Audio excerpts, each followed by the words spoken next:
This is episode 9 of Triple Cross Cinema. I'm Whooper, and here's Mario. Hello, guys. We're talking about dark and twisted animated feature films today. 3 of them. Yep. One is British, I guess, in origin, and then one is Mhm. Chilean, and one is Spain. what is Birdboy? Is it Spanish? Yeah, Spain. Okay, Yep, it is.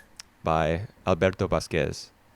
Um, yeah, these 3, dark and twisted is about right for these 3 films. Mario is like the film expert, and I'm just the casual, so he does a lot of the picking of the categories or genres, and then will provide suggestions for the films within each of them.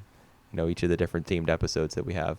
So for this one, I was like, well, I don't really know anything about. I know things about animated films, but not anything that's too dark or twisted. So I Yep. was like, you just pick. I'm good.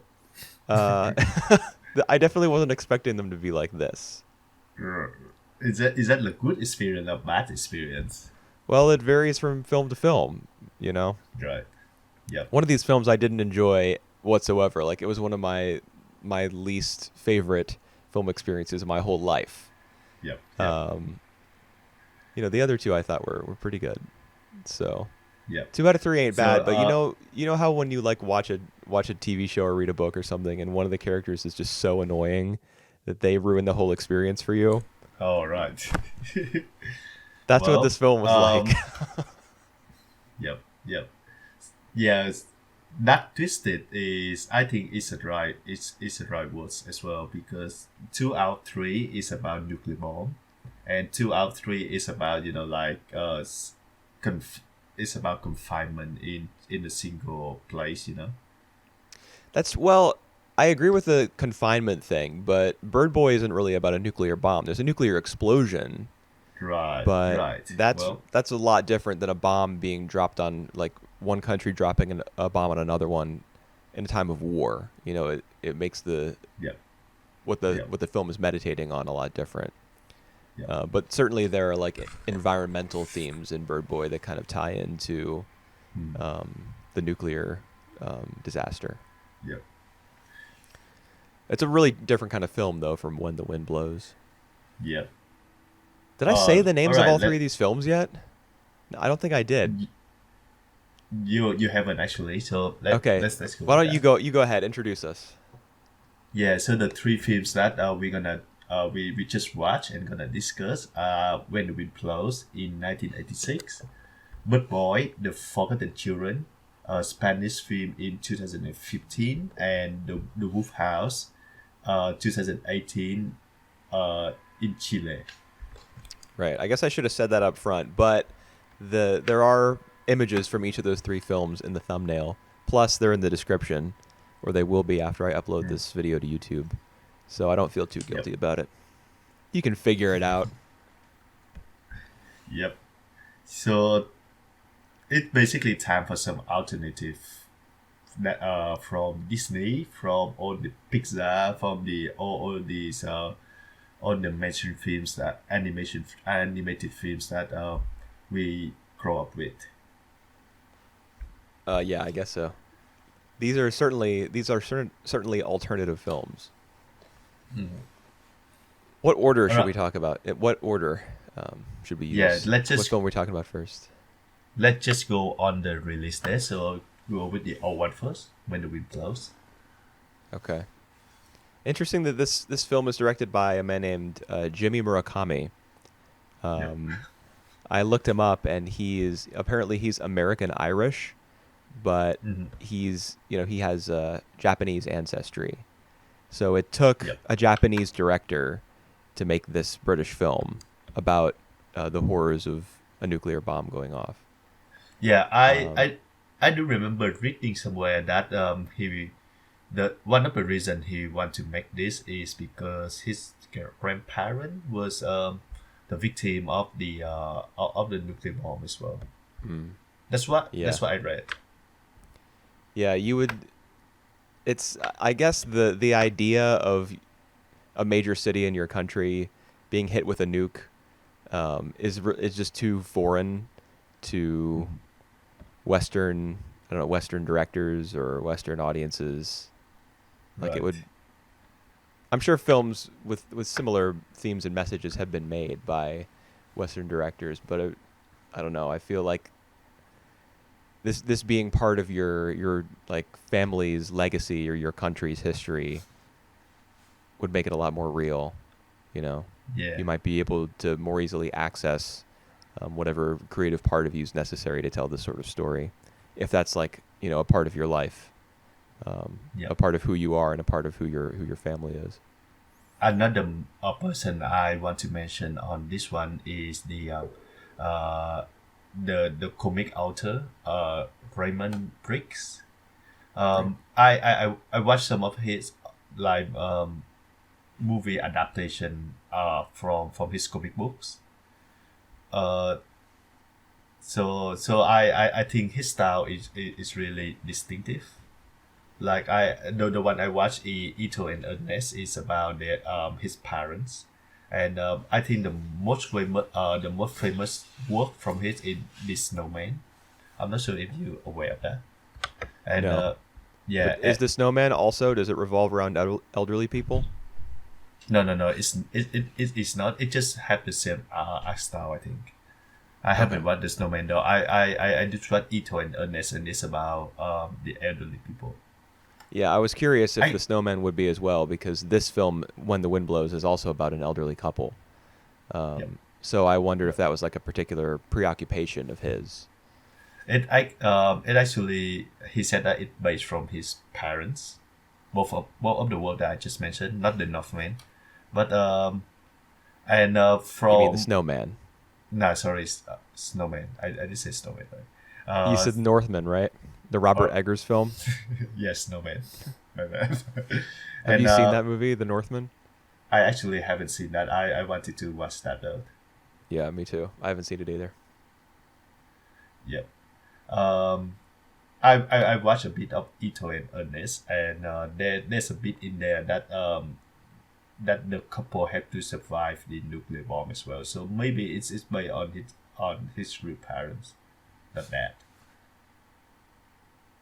Wait, Ito and Ernest is the same as When the Wind Blows, in that there's an elderly couple who have to survive a nuclear bomb. It's the same. Yeah, well, it just Ito and Ernest is more about their romance history. So basically, when they was young, 18, 19, when they first met until like they die, and the surviving the war is like one part of that. So it's like it's just a Huh. small portion of the whole films. Whereas when the wind flow is like full on about the nuclear attack Right. and the aftermath. Yeah, it's mostly about the aftermath of the nuclear attack. I Yep. felt that, I mean, having seen like Barefoot Gen, I felt that the Yep. nuke in this film was the depiction of the nuke, like when the film kind of went all sepia toned Right. and showed like buildings crumbling and cars kind of flipping over and crashing. I actually thought that was like my least favorite part of the entire film. It was really, Right. I thought it was really limp. Like it wasn't really selling me on the destructive power of a nuclear bomb. It felt like all the explosions and crumbling of buildings and things were all kind of happening in slow motion. And I mean, animation sometimes does that Mm-hmm. because it's a really intricate and like laborious process. But Yep. I don't know, like some frame modulation might have Yep. helped to like I quick quick bursts of like dynamic looking frames at the start of each of these little scenes with cars and buildings and things to give it a little bit more impact. It kind of just felt weightless. I think I see where you come from. The one thing that I noticed from that scene is that the style is much different than like what we seen before. There's a whole bunch of stylistic like diversions Right. throughout this movie. Yep. Even at Uh, the w- beginning, we have like the live action shot, right, with the David Bowie song playing. and Yeah. yeah, that's right. And even like in one of these I think the memories that the couple mentioned, we switch to like documentary style. Um, Not really. It's like footage right. Yes, I of know what you're like. talking about. There's a scene where the screen is kind of cut into quadrants, Yep, that's into right. four quadrants, and it's showing like black and white footage. Yes, I remember that because they do kind of wax nostalgic about um, the war, like World War II, Yep, and I suppose even they mention World War One a lot as well, but it's mostly like World War II that he keeps getting the Jerrys and the Ruskies mixed up.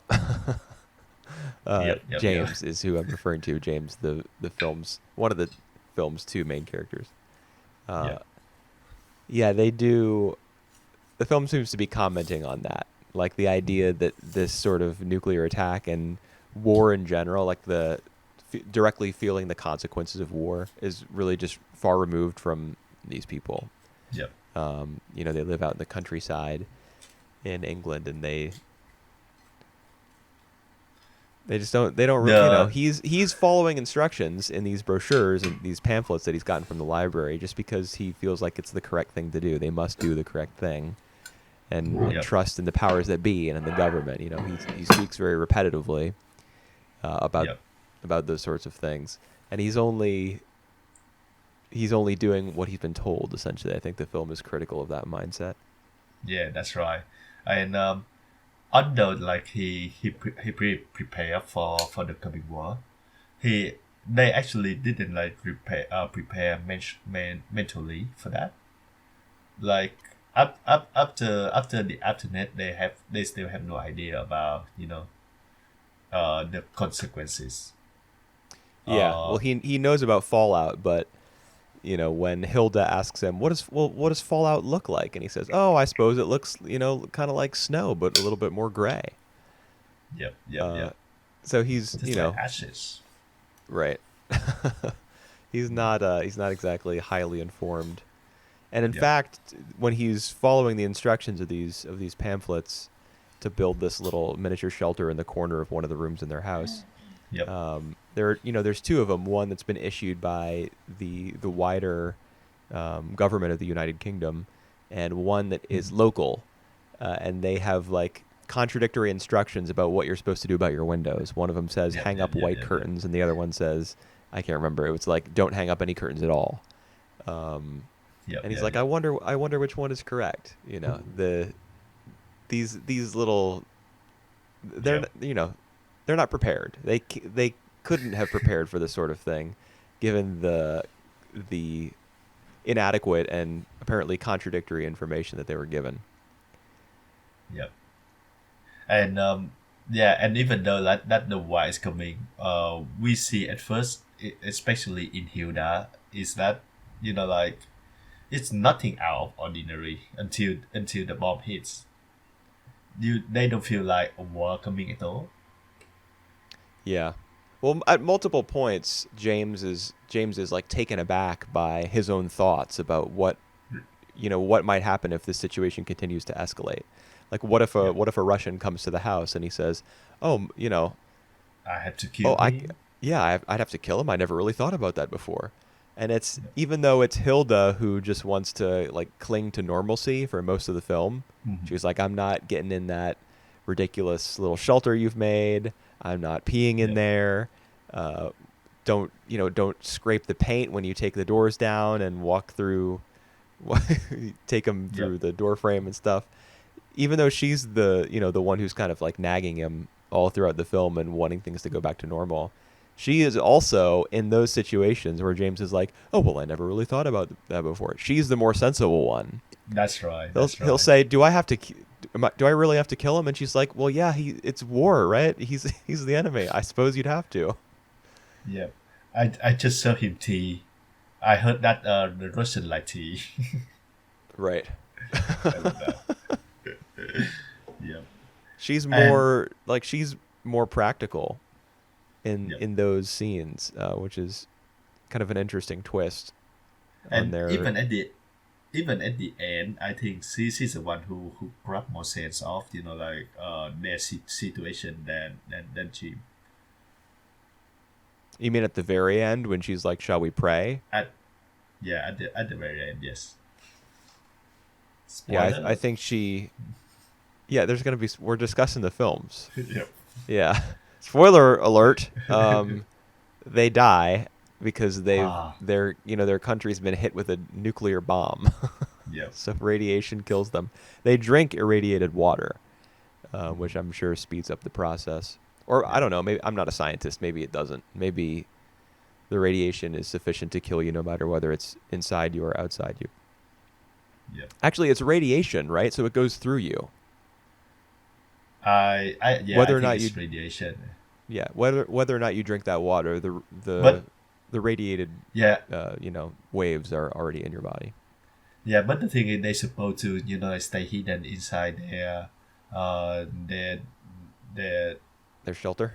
their shelter, their hideout for a few days, I think, Well, before the originally he says 2 weeks, and two then weeks. he's like, "Oh, I misread it. It's actually 48 hours."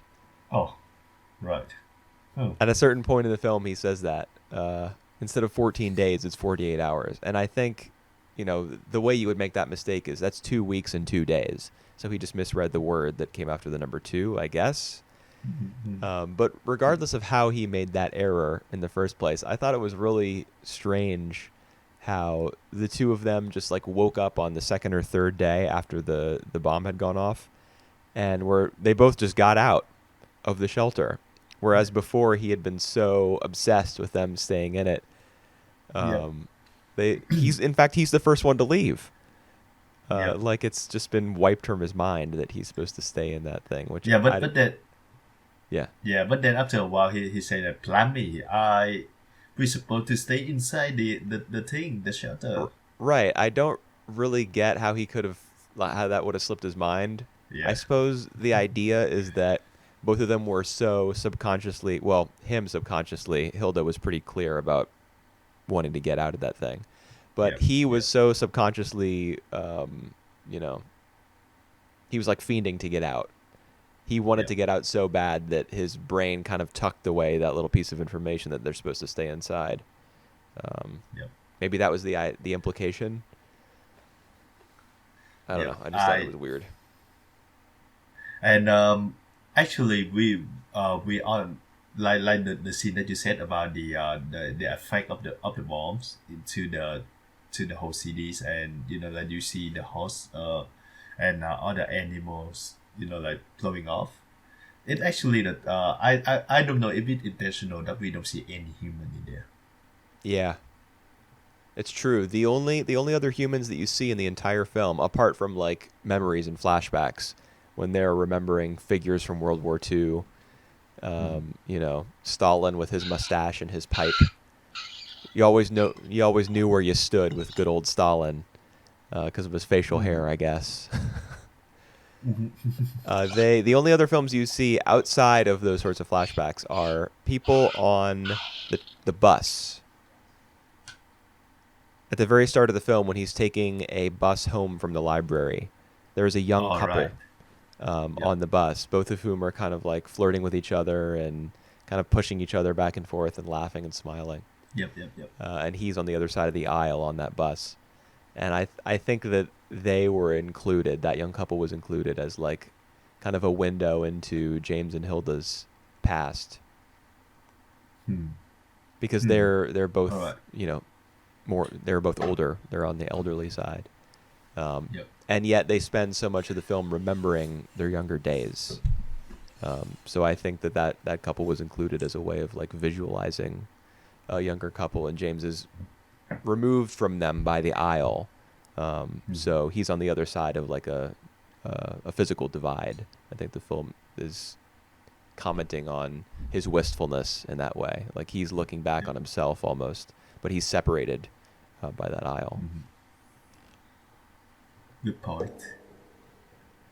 Because those are We- the only other people we see. I think there's the young couple on the bus. Then there's one guy sitting in the back. I don't remember if he was noteworthy at all. Maybe we see some people walking around in the library at the very start, but after I that, it's just the two of them, and it gets pretty like That's right. claustrophobic.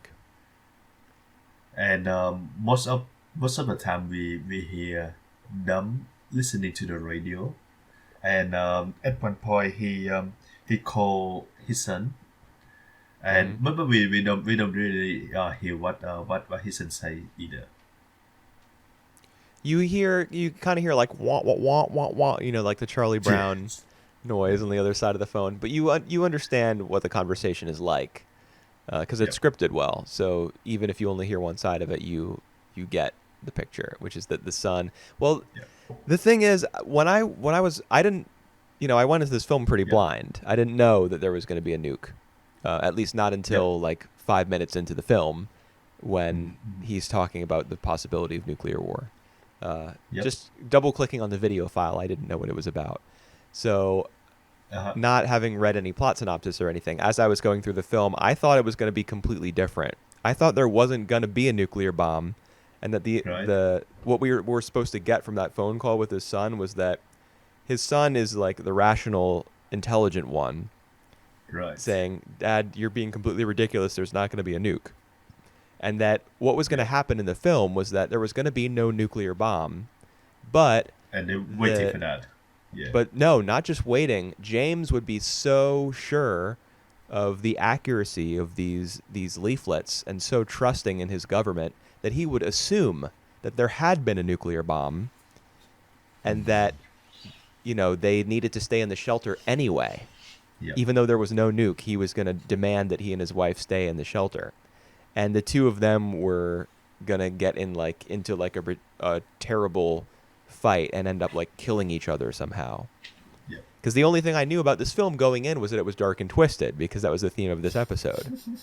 So I thought there was going to All be right. no nuke, and it was going to be about like the ugliness of human nature and the perils of blind faith in one's government. We do get a bit of the latter. Yeah, Still, oh, for like sure, yeah. present at the end of the movie, throughout the movies. It's the only movie that I haven't watched before, so I also don't know if they, like is the new is activated before watching it. So like but I didn't come to think about that actually. There is a movie, an indie movie that just have a theme exactly like you say actually. Oh, really? Yep, yep, yep. And I love that film. Do they Take go into Shelter. like an actual bomb shelter and then they just don't like It, it, one of the it characters is like, no, we can never leave. it's not about a bomb, but it's more about like he can tell that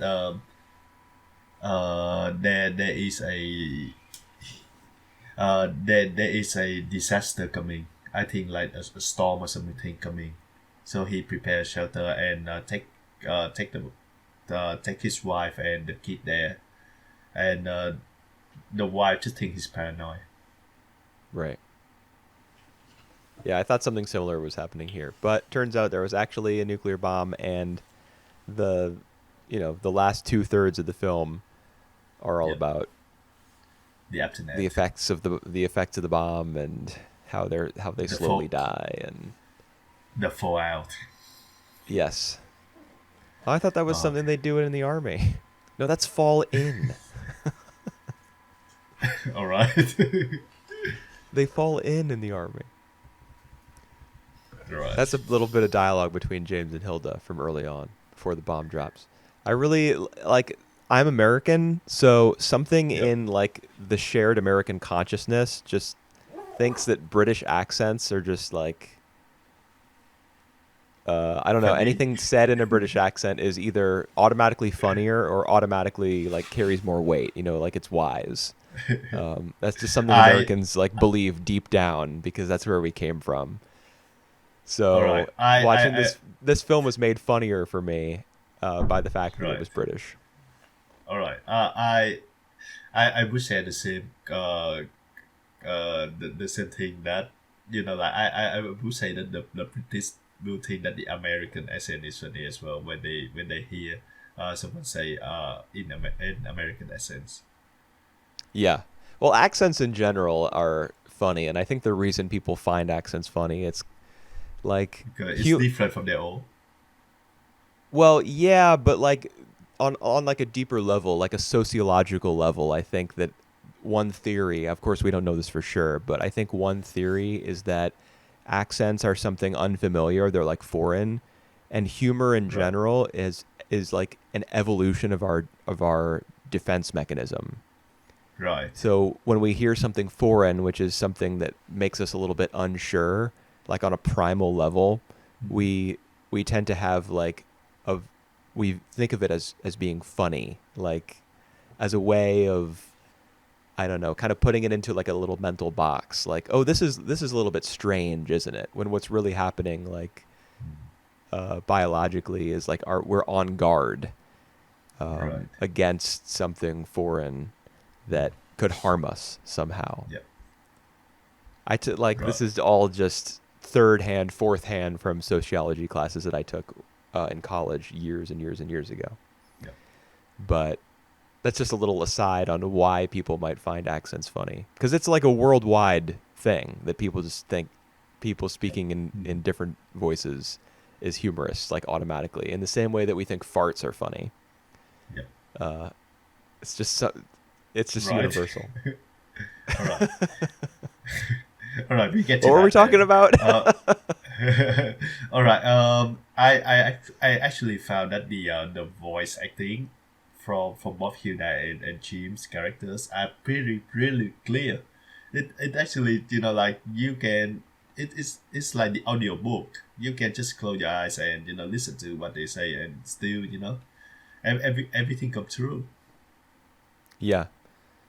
Well, I would say that the voice acting is pretty good. I didn't take note of the names, the people who voice the characters, but I know it's a really really big Western tradition to have Yep. like live action actors voice parts in animated films. So if the same is true in England and the same was true for this film, I wouldn't be surprised. Yeah, I think they have like real life actors who doing the voice. Yeah, I mean, it sounds like the sort of performance that you would give in a live action film. You watch Yeah. Birdboy, for example. I Right. watched it in Spanish with English subtitles, Right. and I could tell that I know only a little bit of Spanish, but even with just my basic Spanish that lets me like order at a Spanish restaurant, that's Mhm. pretty much my level of fluency. I could tell that these were voice actors, like strictly. They were most likely not live action actors because there's a real difference. Right. But yeah, and When the Wind Blows, I really do like more natural performance in general when it Yeah. comes to voice work, and When the Wind Blows has that. It has to because it has to like lull you into a false sense of security before the bomb drops, so that you'll keep watching afterwards. Yeah. Because Yeah. it gets Well, horrible. yeah. I didn't really expect them uh to to die at the end. So like it still hit me hard. You didn't expect them Um, to die? I I expect someone to come and have them. Oh, Not the really? government, but like the maybe the family members or the neighbors can come and help them, but it's Huh. just them to the end by themselves. It's interesting that you thought that. It never occurred to me even for a second that someone would come and help them. Ah, jeez.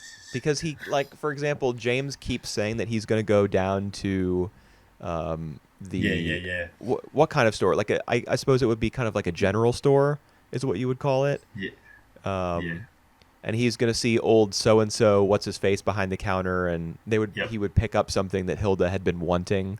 Um, it seemed to me like everything that they were saying, everything they were saying they were going to do in the future, it was just obvious that that was never ever going to happen. The sorts of things they were talking Right. about doing just Yep. paled so severely in comparison to their present situation. It seemed like the Yep. film was saying, "Nope, that's never happening, and that's never going to happen, and that would never happen because you're going to die." Yep. Yep. Yep. Right. Oh man, I don't know Even what all else to the say. even all the preparation, it's not nearly enough. I mean, and the film's pretty blatant about that. Like for example, the bottles, Right. all Yeah. the glass bottles and jars that Hilda leaves out with all the water in them, and then the Yeah. bomb goes Yeah. off That when they're first and walking yeah, around their house. They're like, "Oh, and they what all happened? broken. All the bottles, broke. How could this have happened?" Yeah, of course that happens.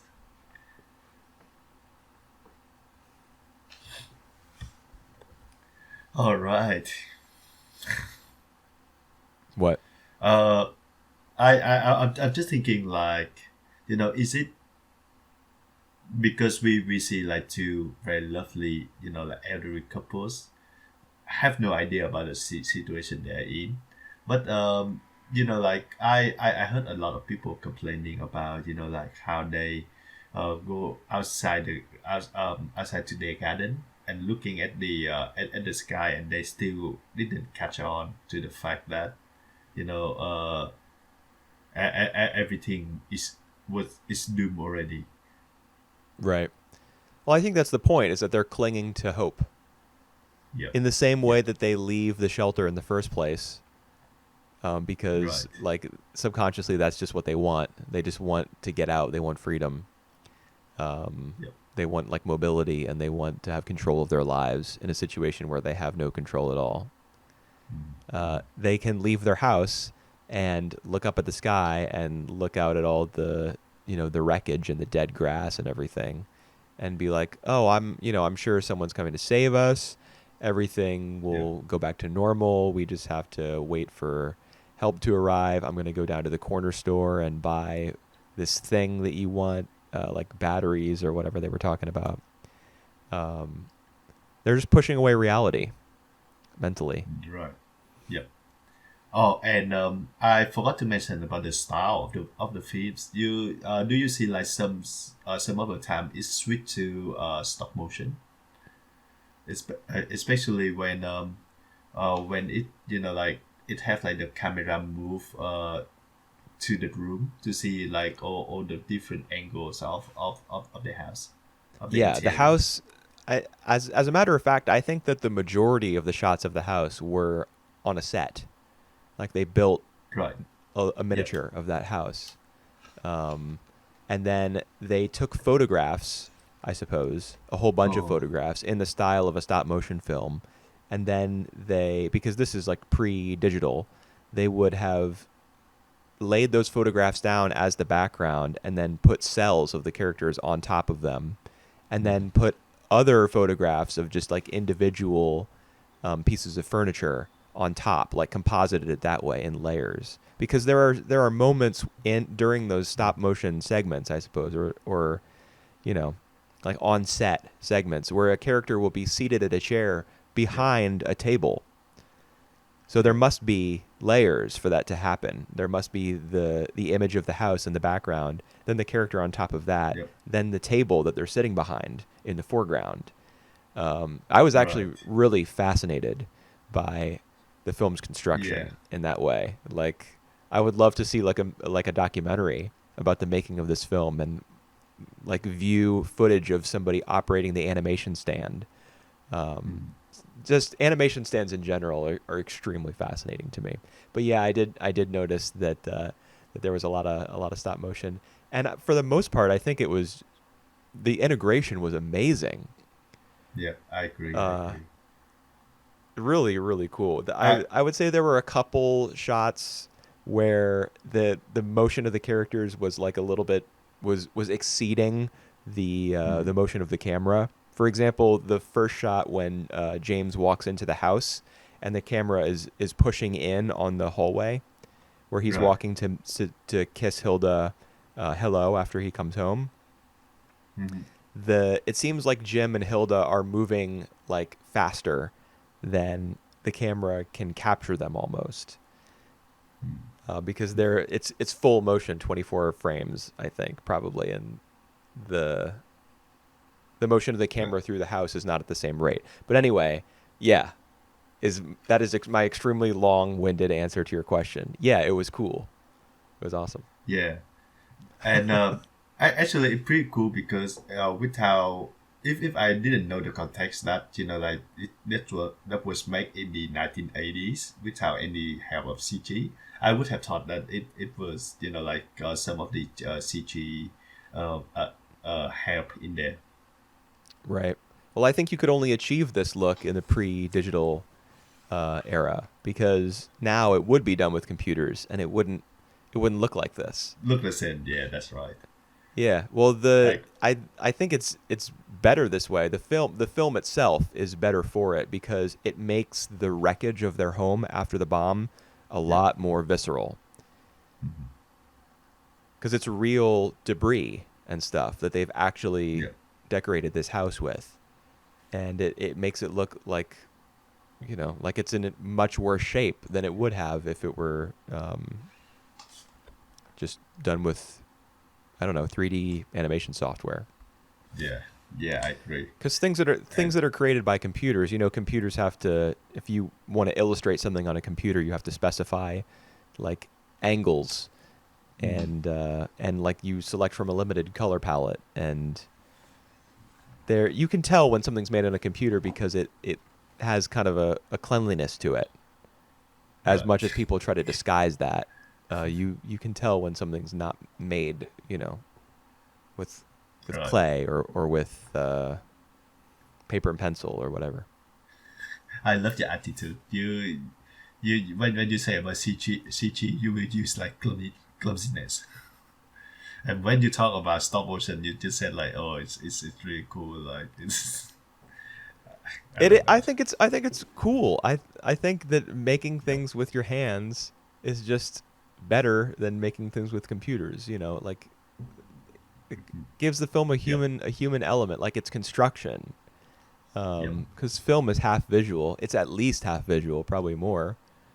Um, it's a big part of it, and I would rather there be some evidence of people's handiwork in those visuals. yep.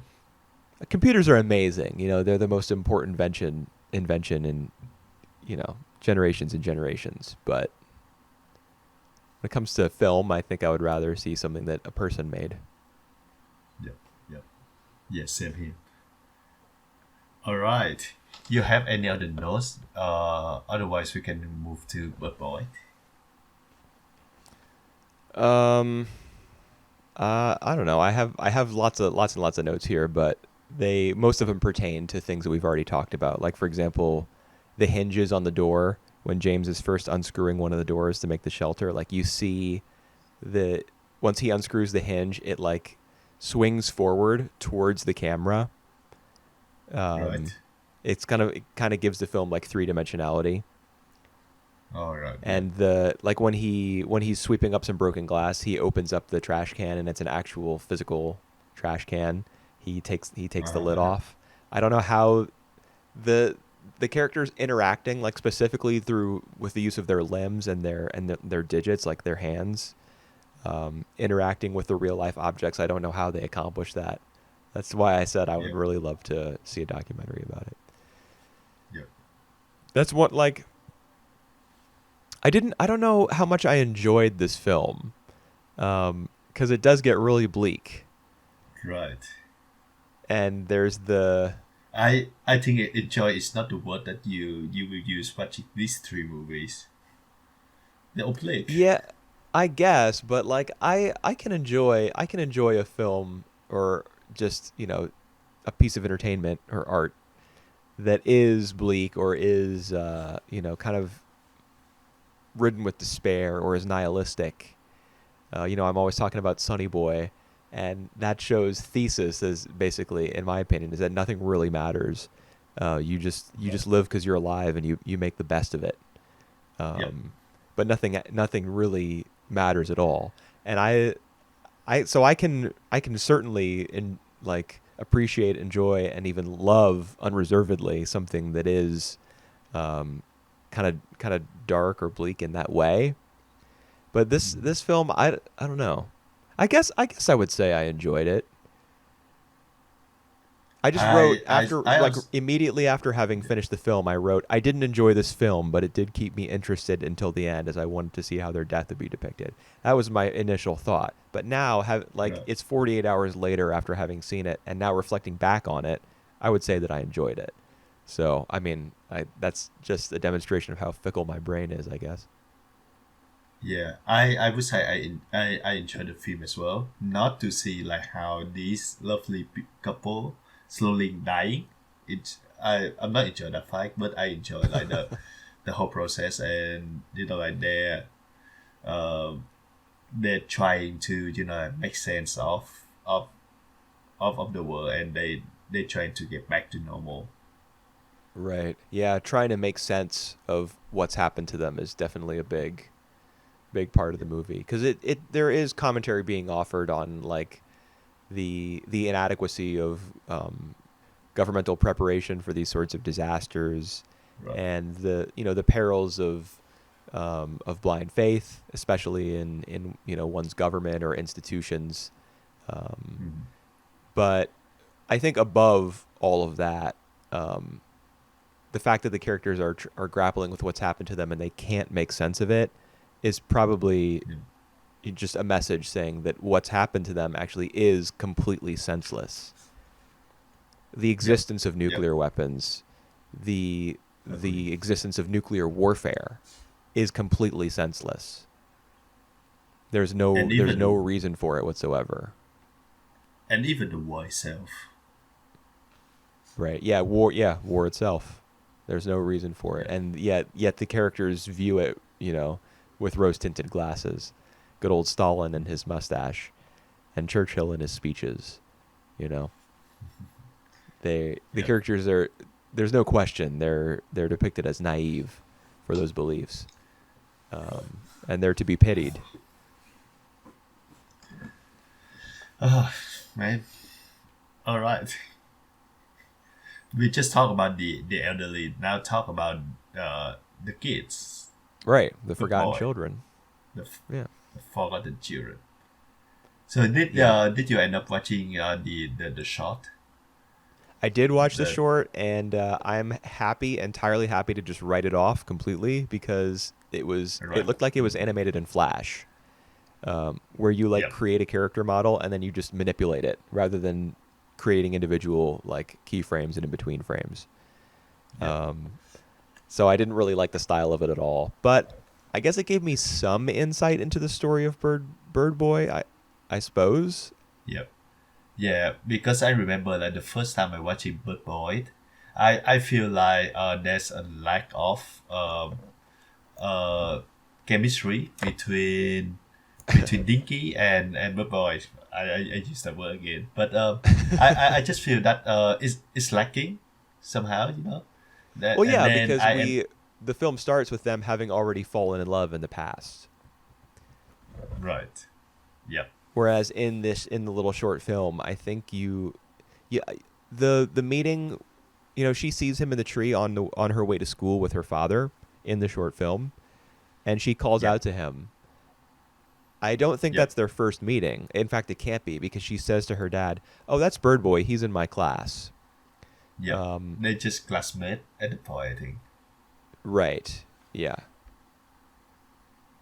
Yeah. Oh, and it's certainly it has to be before the events of the film because Yep. that's her father still, who's Uh-huh. walking her to school, or halfway there at least, until the fork in the road, with a little sign that says "work and school."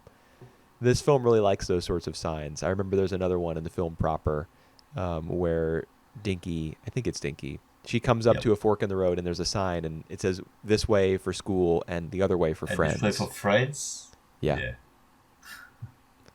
Yeah. Yeah. I mean, Uh, the author's axe that he's grinding because yep. this film is directed by Alberto Vasquez and it's based on his own comic book. So he has like I assume that the degree of creative control that he has in making this film is pretty high, Yep. and it's so obvious where all of his, you know, all the things he hates, uh, like his Dinky's mother has the little baby Jesus doll where when you squeeze it, Oh blood my comes out of god. its eyes. Yep. And her father is like disappointed in her because her grades are not good enough, and especially the scene where he holds up little Johnny, who's like a little pit bull terrier with a mask on its face. Um, I yeah.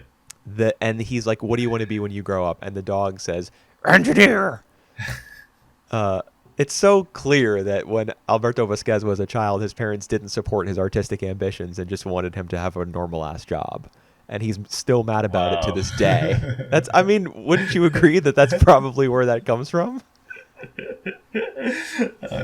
Yeah, that might be. I think the whole situation in regard to Dinky's household is just bizarre for me in general.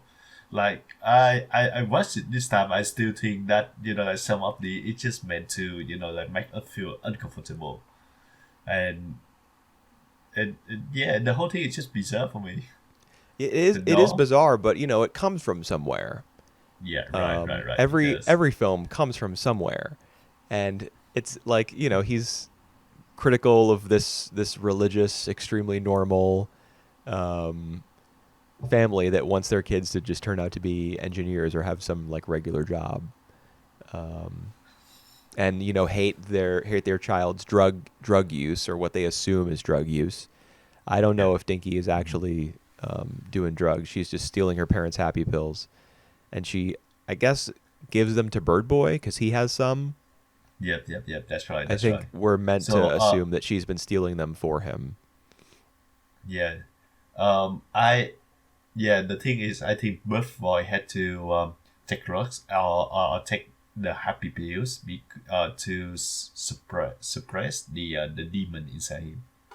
I don't know why he did like he like what the deal between him and demon inside him. Why he got the demon inside him in the first place? But I don't know. yeah, but I think that's the plot for it. Yeah, yeah. Well, When the film, we when the film started with the, actually, how did it start? It doesn't start on Dinky, does it? It starts with Birdboy, it start I with think. Birdboy. And Oh, there's it start with there's hold on. It start with the I think the side characters, uh the um the father and kid, the rats. the rats, yeah, Yeah, that's right. in the garbage Because they're dump. right. Because they're talking about like the fact that they're living on an island, and that if you cross the sea, there would be a better life waiting for you, which sets Yeah, up, the fact that other characters, Dinky and her friends, are trying to escape the island as well. Just in yeah, general, everybody who's on that island probably wants to get off on some level yeah, because of the tragedy that's and happened there. failed to do that. As we learn at the end, they couldn't manage to escape and they got stuck. Like basically everyone got stuck. Yeah, well, specifically, Dinky, Sandra, and Little Fox are like the three who are really trying to get off the island, and Bird Boy agrees to help them, I suppose, at the very end, um, Yep. by guiding the lighthouse somehow. Like wherever he flies, the beam of the lighthouse follows him. I didn't totally understand that. I I Um, I th- yeah, I think what he meant to do is just like show them the way to go. But right. because the lighthouse light flashing at him, so he been seen and he got shot. But wasn't the at the end, when he's flying over the ocean to guide them, isn't the Yep. beam of light from the lighthouse actually following him like wherever he flies? I'm not entirely sure if it's following them or it's just following him, or yeah, I'm It's not just I'm following not sure. him as he's flying, and I Yeah. didn't really get that. But it's that's just a minor detail. Like there's a whole bunch of Yep. things in this film that don't really make any logical sense. You're just supposed to go with it. Like Yeah. the talking duck, the inflatable duck boat Yep. that used to eat inflatable fish. Yeah. That was one of my That's favorite so moments good. of the whole film. It's one of the only moments of like real I levity, like relief I from the darkness of the rest of the I movie. I like the fact that that duck, that the flammable duck, talking about his life, uh, and then the pig, The piggy bank.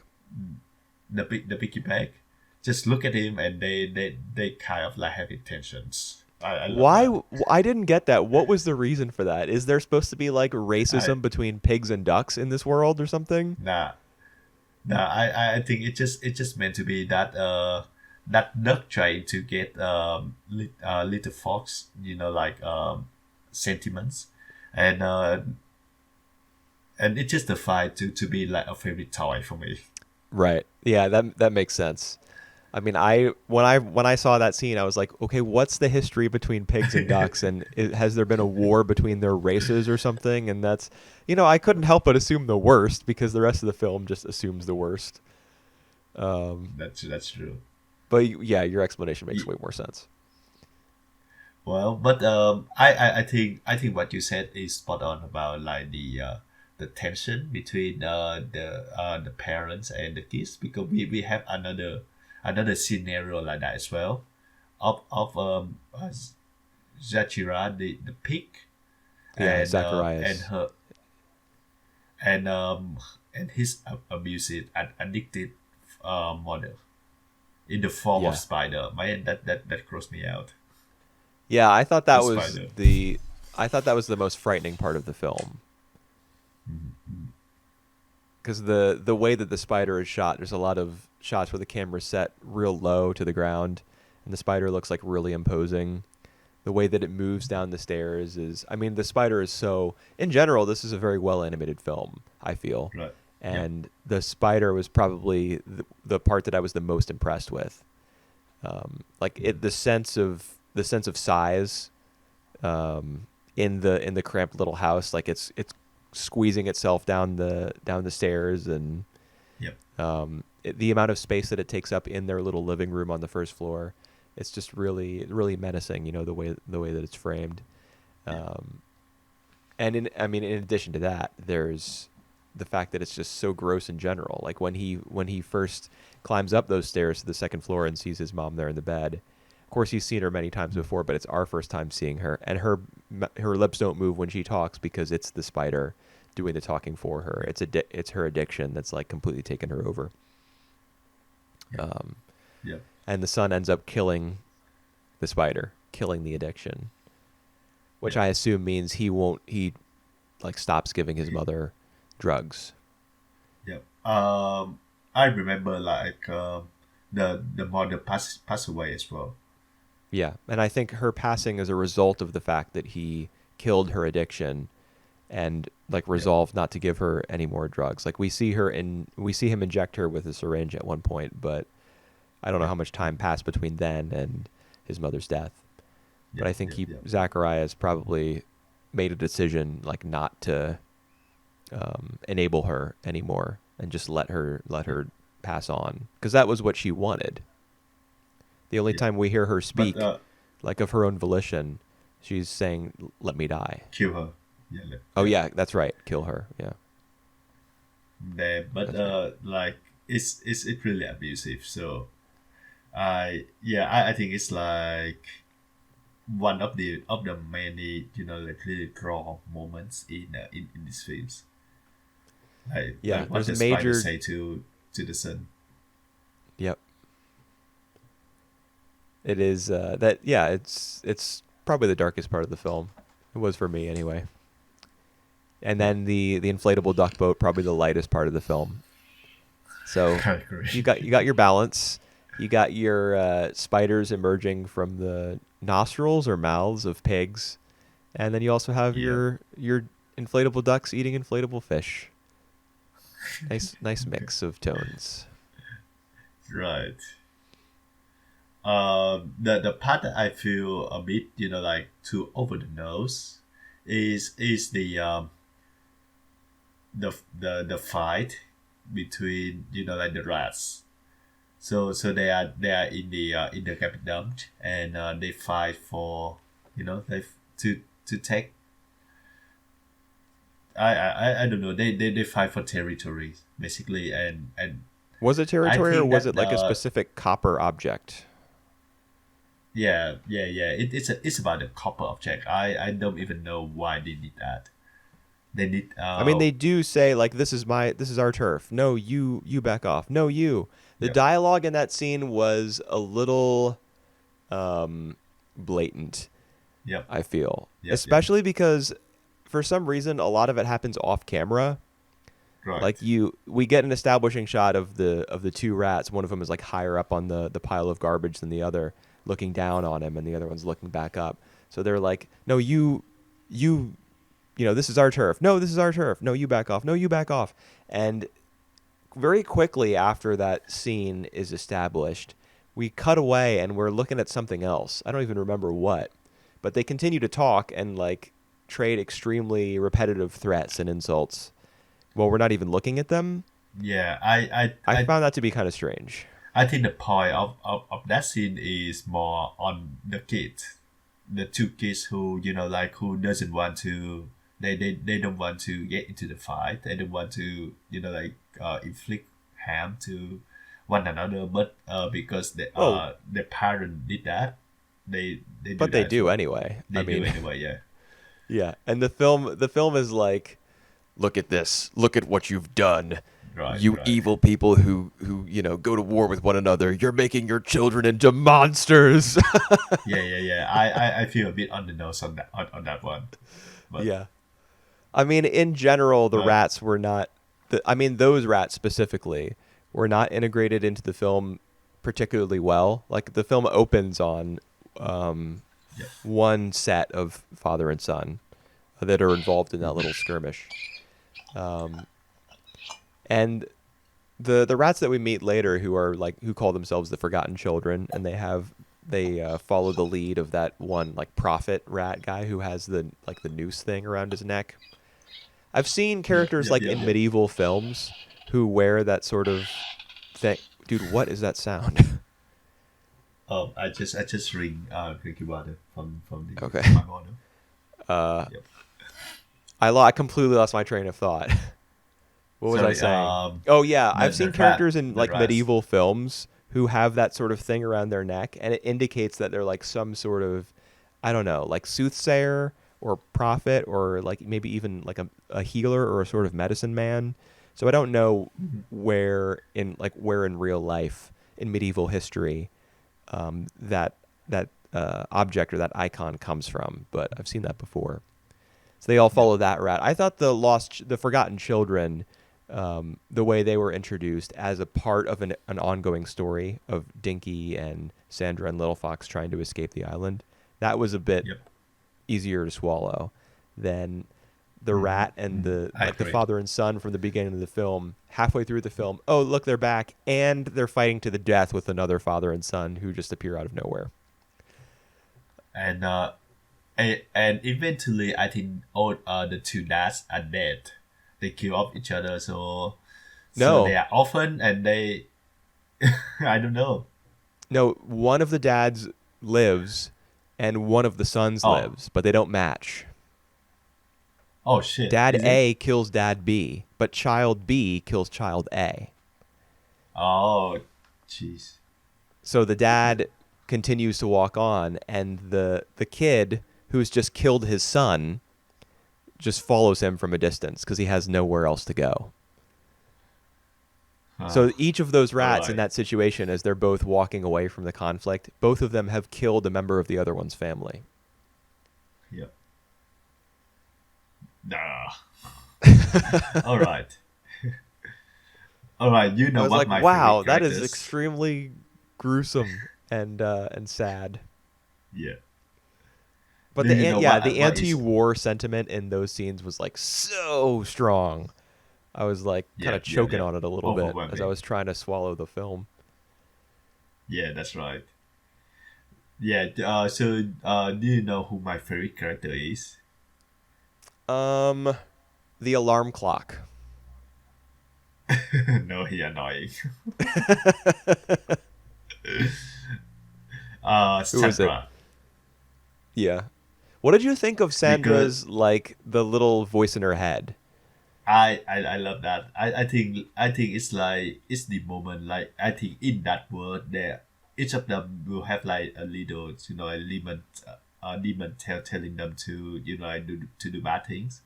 And I think Sandra is the one that we see the most.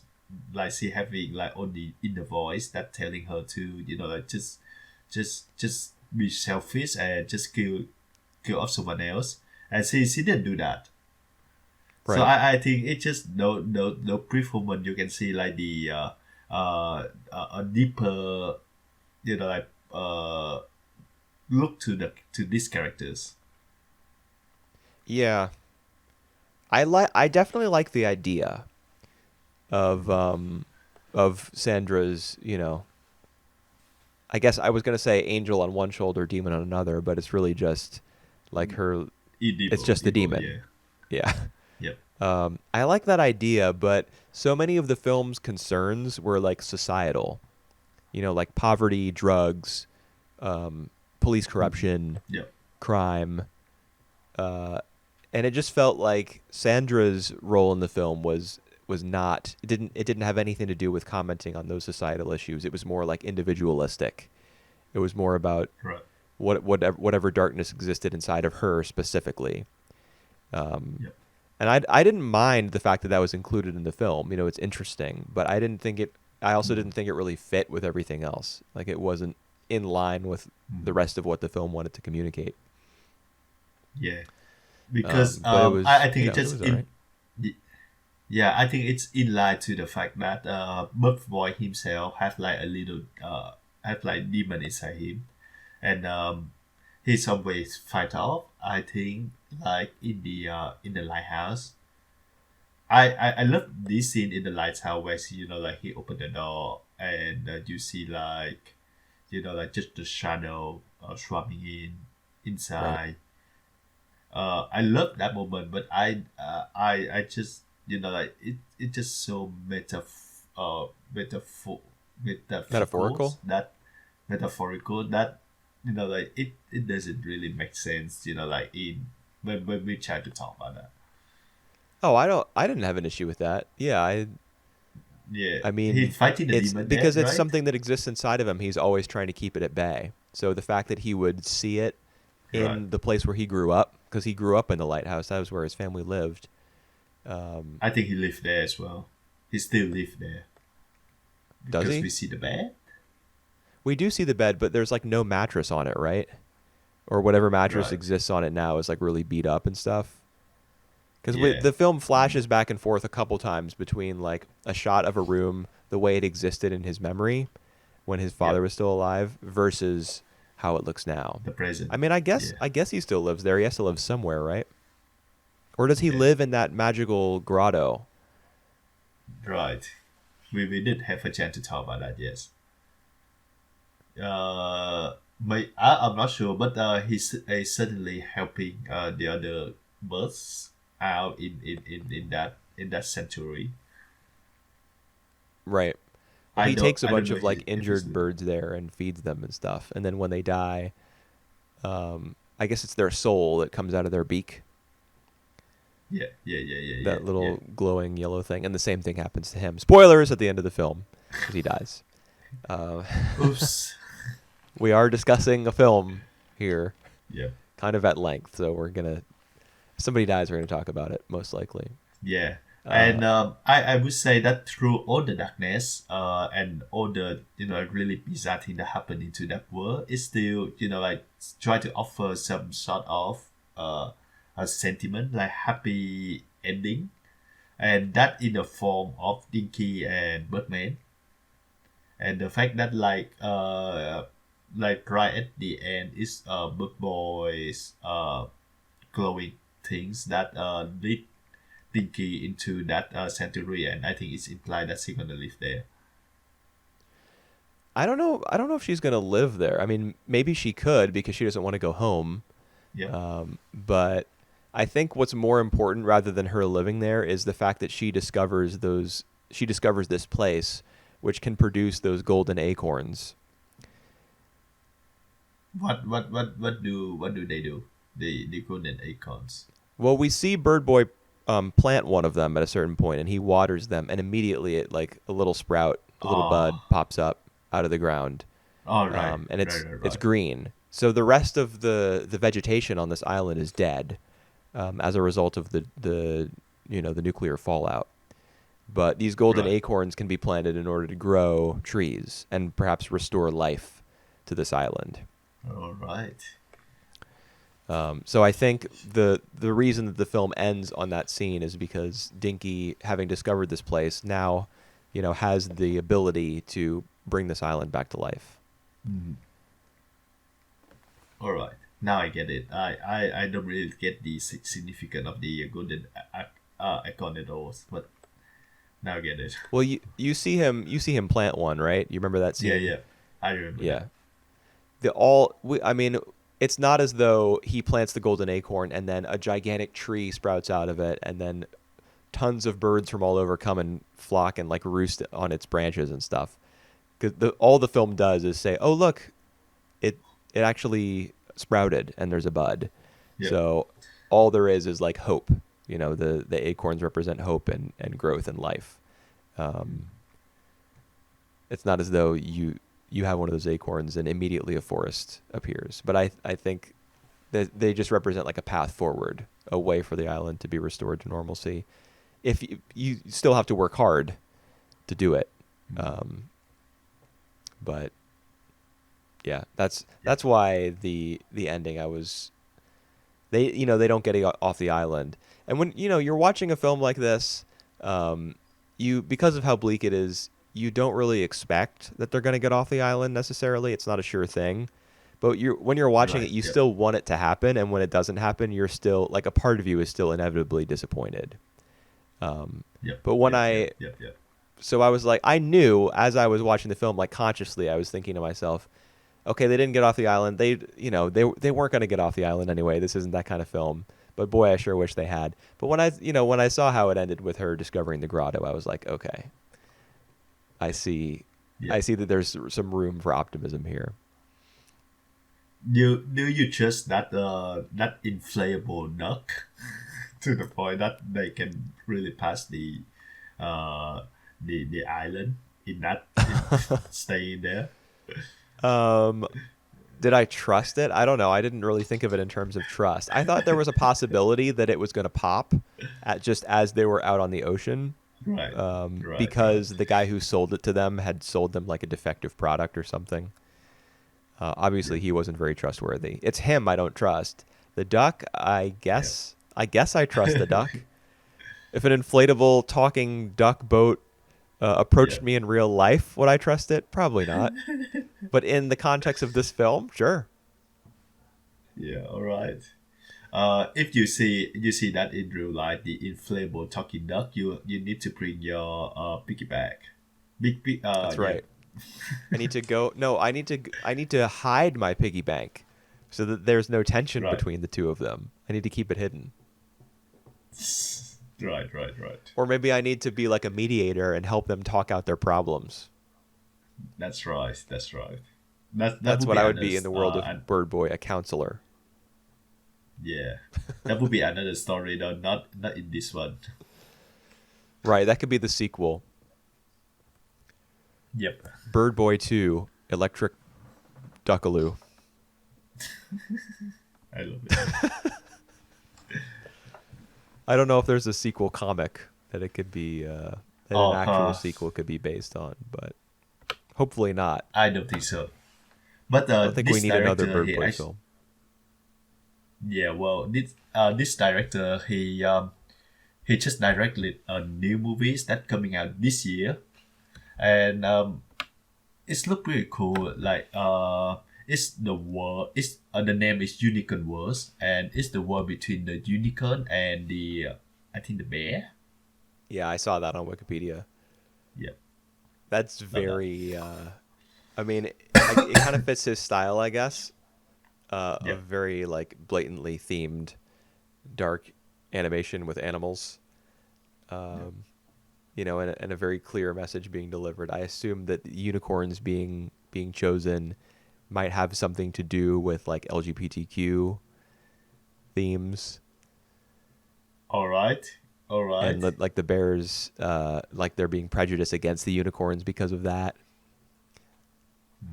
I wouldn't be surprised if that were the case, because unicorns are like, they're thought of as like you associate rainbows with them and stuff. Right. What? But that's gonna be interesting. I'm keeping an eye on that. Actually, It just maybe I released. read that. Yeah, it just screened in NSC Film Festival just 10 days ago. Religiously bigoted teddy bears against environmentalist unicorns. So they're not necessarily, Environmentalists. they're not necessarily, the teddy bears are not necessarily homophobic, but they are Yep. bigoted in some way. Okay. Cool. Unicorn That's ones. interesting because the show Yuri Kuma Arashi by Ikuhara, the Yeah, anime, yeah, yeah, yeah. in that show, the bears are they represent I suppose the gay community. So maybe that's where when I came up with that, maybe that's what I was thinking of. In Interesting. Yuri Kuma Arashi, like the bears are all gay, right? Yeah, yeah, yeah. They're all Yeah. girls. The whole Yes, that's show right. They're is all lesbians, I yeah. suppose. And in Sarazanmai, the Uh, kappas are gay. yeah, that's right.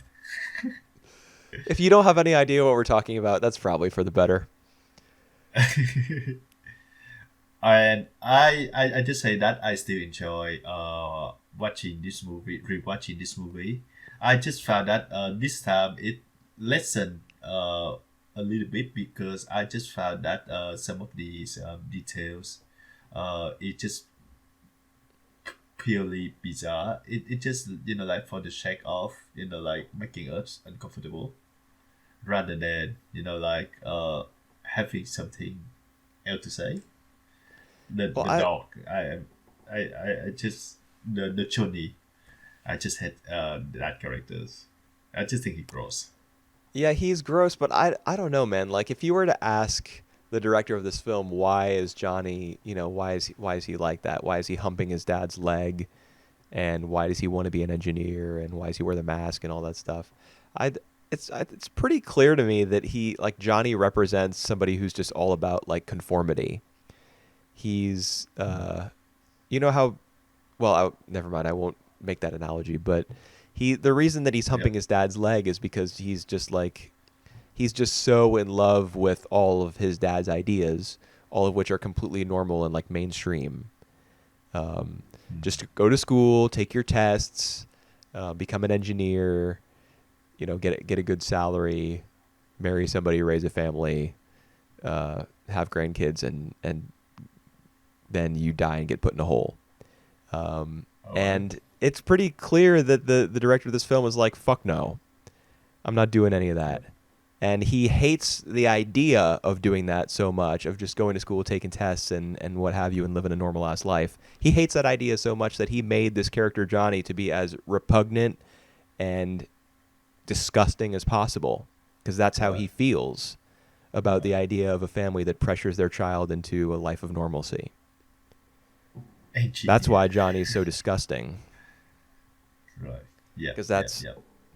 yeah. I think that makes sense. Yep. All right. Are you ready for the last one? Yeah, so this is the film that I said that I didn't like at all. Right. This is The Wolf House by Cristobal Leon y Joaquin Cosina Yep. from Chile. And you're going to have to take the lead on this. Man, I don't know what to say about this film. All right. I just say that we need to know a bit of the context before approaching this film because this is, as they say, inspired by the actual case of colonial Dignidad. So if you have no idea about that, it's more like about the code from the post Nazis. People escape from German after the end of the World War II, come to Chile and basically just build a mansion there that still like maintain the military dictatorship, and go all short of like kidnapping, torture, abuse, sexual abuse, like you name it. and and I think it's like I read a few of the cases, and like just they just randomly kidnapping people, and like do some sort of mentally and sexual abuse, and a lot of fuck up thing like happening there. So this is, I think, like their version of approaching that story without like directly telling the horror history that Chile has. Yeah. I did a little bit of reading. I mean, I went into the film blind, and then afterwards, I did a little bit of reading about what exactly the the film was trying to Yep, tell me. yep. So I learned about Maria, who was she apparently released like this is I don't know if this really happened or not. Like I don't think this is very well documented. Yep. What this film was I based on. I don't know if it ever like went to trial or if there was any reporting done on it or anything like that. But I she don't think released so. two pigs, Yep. um, and as a result, they, she was sentenced to death or something. Right. So she escaped with the pigs, and then Yep. the film takes And it from this there, is I guess. right. So I would say that this show is the most twisted out of like the three films that we watch. In the sense that the girl, oh, all right, a little bit of the plot. The girl is like stay in that house, but she's alone, and she actually thinking of like stories based on the experience that she knows. So that's why she kind of try to uh be a dictator to the pig as well. She I'm, tries to I'm be a not sure. dictator. Is that what you Yeah, said? she trying to, yeah, that's right, to the Well, pigs. maybe the I'm idea I'm is not that she is as a result of her like torture and the way that it warped her mind, she's replicating that upbringing. power dynamic between herself and the pigs. Like because she was abused, Yeah, she's now that's like right. forcing her will onto these animals. That's right. That's right. Yeah, I think it's based more on like her upbringing as well, because she didn't know that she was abused, because that's the only life that she grew up with. Hmm. But Okay. she know about, yeah, she know about the punishment that she gonna receive when she released the three pigs. So that's why she ran away. But because she's still like short of innocent in the sense that this is the only life and the only principles that she knows, she did that to the pigs, and at points the pig turned into to the bodies, to the human bodies, and that's Well, where that's like some of that's her also some, delusion, right. right?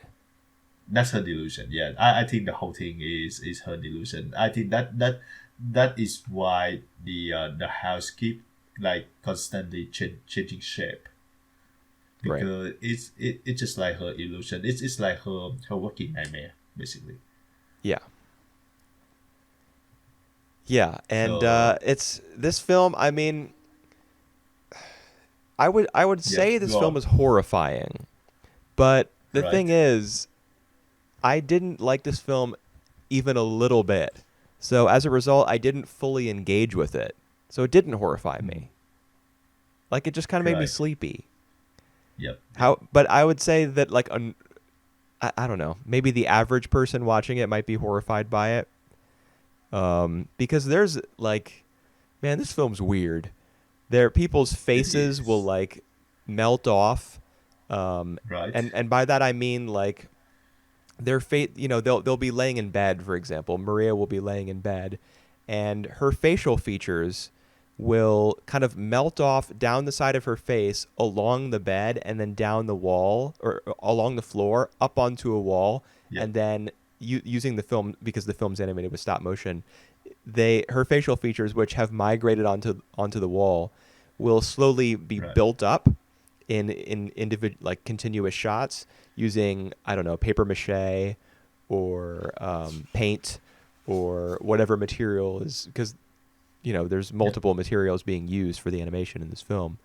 Yep. So the film takes an extremely loose relationship with like the physical world, because a Right. character's face can just, or rather their facial features can just leave their head and then Uh-huh. go to a different space in the room, and then their character will be formed anew with those facial features as a base. And sometimes entire walls will be taken up by one character's giant eye, Uh-huh. and it's just it like the film is the way that it morphs from scene to scene. I mean, this film is unbelievably creative Right. and painstakingly made. Yep. But at the same time, it's just gross and made me tired. I Right. don't know what to say about it really, other than like wow, and Yeah. also when will this be over? Yep. All right. On the technical level, I think this is actually really impressive in a sense that Yeah. like they can think of like doing something like that. I also think that it's actually really appropriate to the theme of the film, which is this is this is a film more like a nightmare. I think it's like it had the same tone of like Mulholland Drive. Dude, So Mulholland Drive is so much easier to follow than this. There's a story right, in Mulholland so Drive. There's multiple stories. This yeah, film yeah, is I just agree. like a girl in a house is having a nightmare. Yeah, and it tried to depict her state of mind, and it tried to be like as decay and as deranged as possible. So I think on that sense it succeeds. I cannot help you on the on the naked on these like make you asleep. I think it just yeah, I think the show fail on like having us to grasp something to care for, because the main character Maria itself is not at all relatable. Well, I mean, I don't want to put it in those terms. Like me finding uh, this film to be kind of tiresome is just that's a subjective response. That's just how I felt. I don't think anyone else does or should feel that way. But like the idea of a character being relatable, like for example, you wrote in your Welcome to the NHK #2 thing recently, yep, and I'm just going yep, on a small tangent. I promise it won't be too long. You wrote right. that like you thought Sato was an unlikable character, and Yep, yep, yep. I don't see, I don't know, I don't see like film or media that way. I don't think characters have to be relatable. I don't think characters have to be likable. You can Well, follow a character who you think is like kind of whiny or is like, you know, not a very good person, or even, a murderer or what have you. Like the a filmmaker or a storyteller is under no obligation whatsoever to make their characters relatable, likable, or any of those other feel good words. yep. It's just that with regard to this film specifically, I just felt like there was nothing tethering me to it. I didn't know Mm, enough about Maria. The film's sense of logic was extremely distorted, which is cool, but I guess I wasn't in the mm, mood for it at that particular time, or the person who made this film doesn't think the way that I think, something like that. I just didn't end up yep. connecting with it. But I don't think it's a requirement that Maria be like, "Hi, my name's Maria. I'm so and so years old, and these are my likes and dislikes, and this is why you should relate to me." I don't. That wasn't what I No, wanted. yeah. Well. It when I think about like relatable and like a protagonist that like uh we can relate to. It's more about like we being present to the whole story by their point of view, and we follow them into like uh to do the actions. So I think expected it to be expected that that we have like some kind of investment, personal investment to them. I still think that it's legit that we having the narrator or the protagonist that we think that we worth spending time with. Understand what I mean? Yeah, I know what you mean, but like if Yeah. if there are characters who I think I would not want to spend any time with, I that doesn't mean that I won't want to spend time in the story or Right. in the Right. film. Yeah. Yeah. Yeah. It's I just I don't know, man. This film is too artsy for me. Yeah. Um, Oh well, I and I agree. don't like It the anti-art mentality that things have to be a certain way in order for people to like them. I would prefer that artists just get to do whatever the hell they want. yeah. But this But this film was too much for me personally. cool. Especially I like there are many scenes in this film that are like in a bathroom, and a character's head will be floating somewhere, and then like their body will be built out of like paper mache from their starting Yep. with their head, and that'll be like sitting on a toilet. Yep. Not just the cockroach one, because the cockroach one where all the cockroaches come up and climb on. I think it's Pedro in that scene who's sitting Yep. on the Yep. Yep. toilet. But that's not the only one. That's not the only scene where there's a character like in a bathroom sitting on a toilet. Uh-huh. There are multiple scenes like that. So I don't know what the deal was with that. Maybe it's just is that like where horror affects us most? Like is the toilet? Because who I knows what's down there or something? I would say so. Like I would say that scene might inflict something of like cruel treatment to them in the toilet. Maybe that's why. But Hmm. yeah. Oh, I just lost my train of thought when I was about to say something when you just mentioned the whole things there. What, the cockroaches maybe? Or Pedro No, being no, the no, one on the no, toilet? no, not that either. Something before that. When I you don't know start to what I was mention talking about about before that.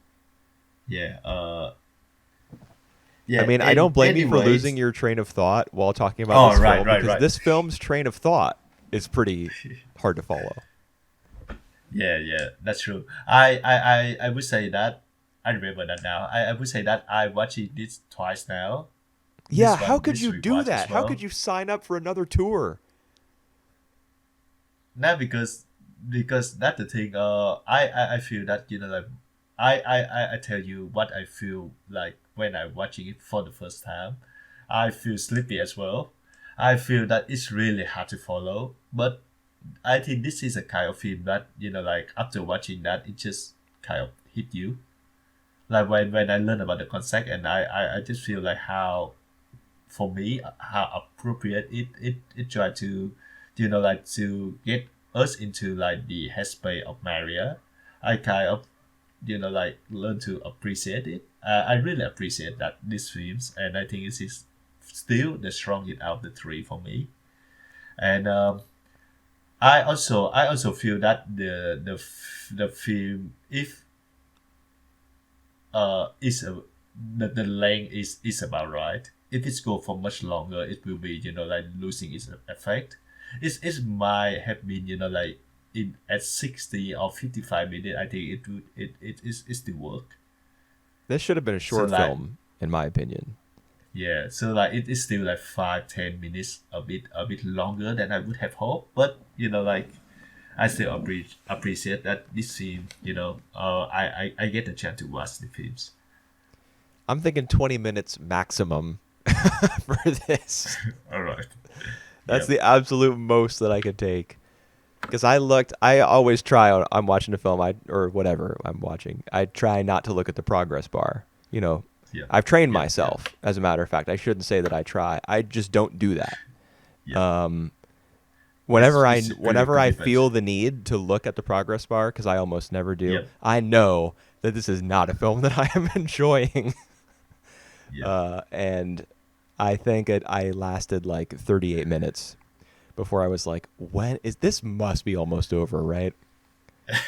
There's no way it's like more than 5 more minutes of this. All right, Um, so I had the same experience because I think I stopped where like I checked the progress bar at like 40 minutes, and it was like if it goes something like that in like 20 minutes, I will it will like become really repetitive and you know the whole thing, but it still go on and on for 75 minutes.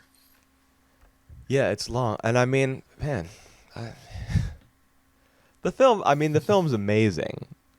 Yep. Um, like there, I remember a particular shot where, because most of the time Maria is represented as either paper mache or some other, probably paper or clay based material, or she's painted Yep. onto a wall. But I remember there was one specific scene where they used paint on glass animation. So they were in the set of the house, Yep. and then they put a pane of glass in front of the camera, and then they painted Maria from behind. Yep. So you only saw like the back of her head and her clothes and stuff. They painted that onto the glass, and Mhm. then they took a bunch of individual shots of the pane of glass with Maria, a new version of Maria painted on every single one as they moved the glass forward like a centimeter at a time so Yep. that they could Yep. depict her walking towards a staircase. When I saw that, my mind was blown. I was like, "Holy crap! That's they not only used paint on glass animation, they used it in the foreground of a live action shot of a set of a house that is constantly morphing throughout the entire film." I was like, Right. there's some literal geniuses working on this movie, figuring out how Yep. to stitch all of this together. Yep. Yep. Um, so I mean, it's not that I don't appreciate the what it took to make this movie, Yep. and Yep. knowing what tiny little amount I know about the subject matter, and what Yep. inspired it. I think that there is a worthy story to be told in here somewhere. But the film is just so abstract, Yep. and so Yep. indirect that I mean I'm a fan of that sort of stuff. Like I said, I think artists should be able to just do what Uh, they want with as little interference from producers as possible or from corporations in general. yep. Uh, this film is I think this film should I exist. I think it has every right to. I think it deserves a wider audience than it currently has, so that more people can see whether or not they like this. Yep. Um, I just couldn't do it, and I never will do it Yeah. again. I'm Yeah. I amazed that you picked this to watch, having already seen it. That's crazy to me. well I well I want you to watch it. That's one of Okay, the well reasons. I no more films like this. I need All I right. need Yep. the barest hint of a story more than Yep. this in order to keep myself I awake and engaged. Yeah, I would just say that like this film is one of the film that at the end, after the credit roll, you feel if it's rewarding or not. I feel totally rewarding watching it, even though like watching it itself is not like a happy a good experience for me. Like sometimes I really try to sit through it, but still at the end I just feel that the whole experience is rewarding to me. All right. Very good. Yep. Do you have any Alrighty. what else do you want to say about the film? Do you have any other thoughts about not really the technical side, I guess, but like what else is there other than the technical side, man? I mean, how does it Yeah. end? It ends with her being eaten, or she Yeah. imagines that she's being eaten. She's like tied up in Right. bed. Um, Yep. because the pigs, we see at a certain point in the film that the pigs that she's escaped to this house with, they've died. Like we see one of their skulls, I think. And Right. there's some sort of Yep. shrine that she's set up, maybe like there's a photograph or something, and Yep. candles and flowers and things, kind of decorating the area around the pig's skull. So one of the pigs, at least, probably both, have died, and everything that we see after that is just her hallucination. Everything we see before that is her hallucination. So in her mind, she's being tied up and she's going to get eaten by, what are their names? Pedro and Ana. Uh-huh, uh-huh. And then they don't actually eat her, right? I was almost asleep by the time I got to the end. Oh, the end is still very abstract for me, but I don't think she got eaten by them. No. So how does it end? Like what is the last scene? Uh, Good question. Somehow I cannot recall it now. What do you mean somehow? It's pretty obvious why you can't remember. 'Cause the whole film's like a dream.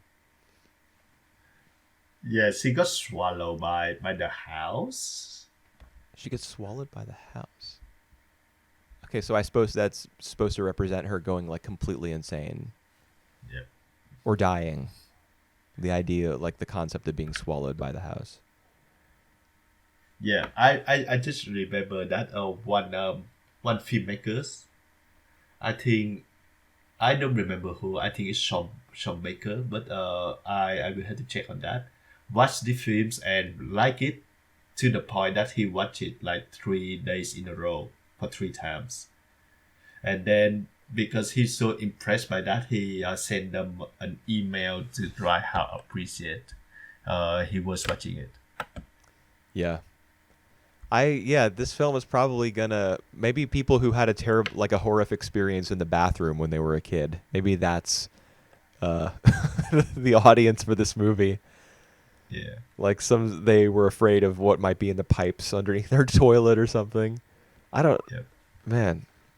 I assume it's just people who have worked in animation before who can understand something about like how the film was made, or people who have had terrible experiences in their childhood, or Yeah. or I'm pretty sure. just Yeah, I'm pretty sure it was an American indie directors, but I don't remember exactly who.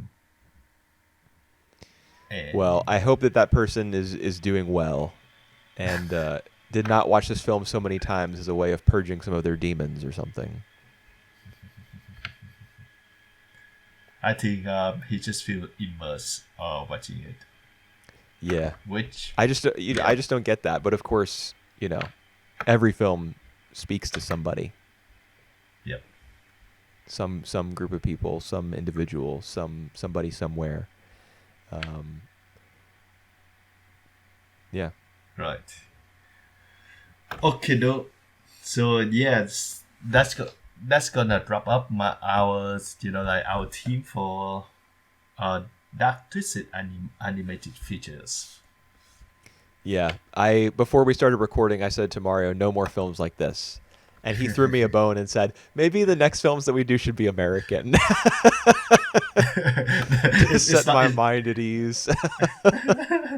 No, it's not related to to that. But yeah, I just found out that like the last few episodes we talk a lot about like world cinema, especially the Asian films. So I think it's time to just like enjoy like watching something more mainstream. Yeah, Still maybe. still good, still I classics, mean, more mainstream, and just enjoy the hell out of it. yeah. We have a Google Doc with a whole bunch of short lists on it, and Mario has provided the vast majority of them, being Yep. far more knowledgeable than I am. And some of them are like golden age Hollywood cinema, new Hollywood cinema. Right. So maybe we could do one of those. But just in general, like I'm down to watch foreign films. I have no problems watching stuff subtitled. Yep. I remember an experience in one of my college classes. It was an education class, and we were watching a film from Uh-huh. Iran. I think it was Children of Heaven. Right. It's a good one. Yeah, and I really enjoyed it. But I remember when the film started, there's one girl in the class complained because there were subtitles. That's And I didn't, of course I didn't say anything, but in my head I was like, shut the fuck up.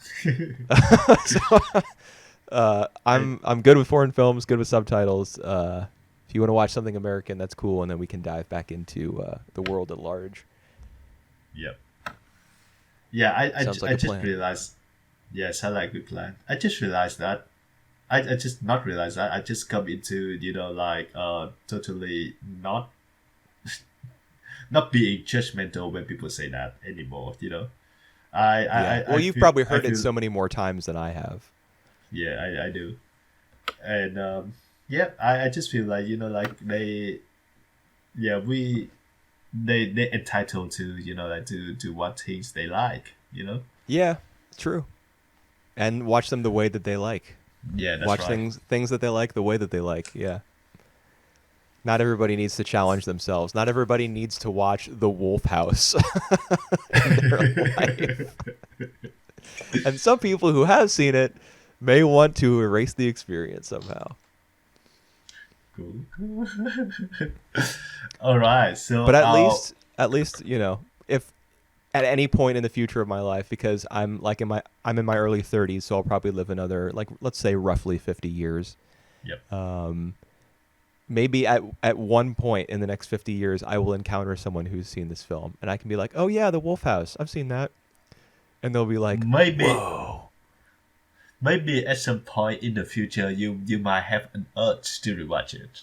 Maybe If 10, that ever happens, I will let you know. In fact, 10, I'll 20 come years onto from this now. YouTube channel, even though we probably won't be using it at that point in the future, and I'll make a little video just a couple minutes long, like, "So hey guys, I've got a confession to make. I rewatched The Wolf House, And it's and it amazing changed my this life." Yeah, who knows? Who knows, Yeah, man? so stay tuned to see if and when that video comes out. Yeah. For the next podcast, because one of us is me. We'll have to go to overseas again this time. Right. So the next one gonna be uh roughly a month from now. I think it's like the beginning of August, so it's like 5 weeks from now. Okay. But Next stay time we talk tuned. about films, yeah, Yeah, some American films, properly. probably. All right. See you soon. Thanks for listening. See you in August. All right. Bye.